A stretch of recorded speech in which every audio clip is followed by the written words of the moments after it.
गृहिणी म्हणून घराचे म्हणजे मॅनेज करते मी सगळ्या गोष्टी व्यवस्थित टापटीप. आता तुमच्याकडेही मुलं आहेत आणि माझ्याकडेही मुलं आहेत. मुलं कोणाच्या घरी नसतात आणि तुमचेही मुलं स्कूलला जातात, माझीही मुलं स्कूलला जातात. तर मुलांचाही बुक्सचा वगैरे पसारा असतो, तर तोही कसा मॅनेज करायचा. हो, आणि 1 BHK असल्यावर आपण समजू शकतो. पण इथे तर आपला 1 RK आहे आणि तो कसा मॅनेज करायचा मी ते तुमच्याशी आज शेअर करणार आहे. तर चला. हॅलो फ्रेंड, कशात सर्वजण. अपेक्षा करते तुम्ही सर्वजण ठीकच असाल. मी प्रियंका तुम्हा सर्वांचं माझ्या यूट्यूब चॅनलमध्ये खूप सारं स्वागत करते.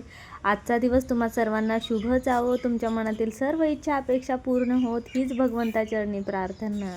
बाकीची माझी काही दिनचर्या दाखवण्याच्या आधी म्हटलं की आज बाहेर छान ऊन पडलं होतं, हवाही होती आणि कपडेसुद्धा जास्त होते. तर म्हटलं बाहेर आधी कपडे वगैरे सुकून घेते आणि बाकी जे काय असेल ते तर आपल्याला आहेच ना निवांत वेळ, म्हणून म्हटलं आधी तर कपडे महत्त्वाचे आहेत. कारण पावसाळ्याचे दिवस आहेत. पावसामुळे कपडेही सुकत नाही आहेत आणि सुकले तरीही म्हणजे ते एकदम असे वातावरण एवढं थंड असल्यामुळे ना ते मॉइश्चर पकडल्यासारखे वाटत आहेत.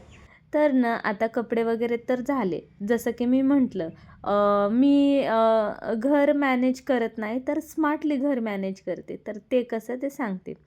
सर्वप्रथम तर बघा आपलं आहे 1 RK. 1 RK म्हटलं का नाही खूप साऱ्या गोष्टींनाच फेस करत जावं लागतं.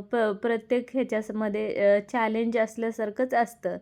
तर म्हटलं माझं चॅलेंज जे काय आहे ते तुमच्यासोबत रोज मी ज्या चॅलेंजला फेस करते ते तुमच्यासोबत शेअर करावं म्हटलं.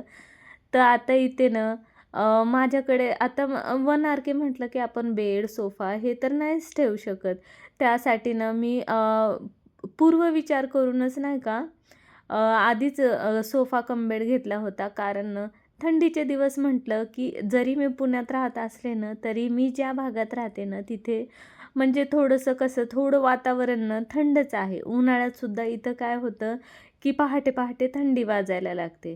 तर आता असंच काहीतरी करत मग म्हणून म्हटलं सोफा कम बेड घेऊया आपण. तर सोफा कम बेड घेतला मी छान असा आणि त्याला मग मला व्यवस्थित मॅनेज करता येतं. आणि हे इकडे अशा चेअर्स वगैरे लावून घेतलेल्या आहेत आणि थोडंसं ना आता माझी ही चेअर खराब झालेली आहे तर मी तिला असंच ठेवलं असतं तर ते दिसताना बरोबर नसतं वाटलं.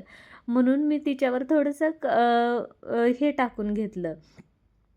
एक बेडशीट रिकामं होतं तर ते बेडशीट टाकून घेतलं आणि आता इकडं बॅगा वगैरे ठेवलेल्या आहेत.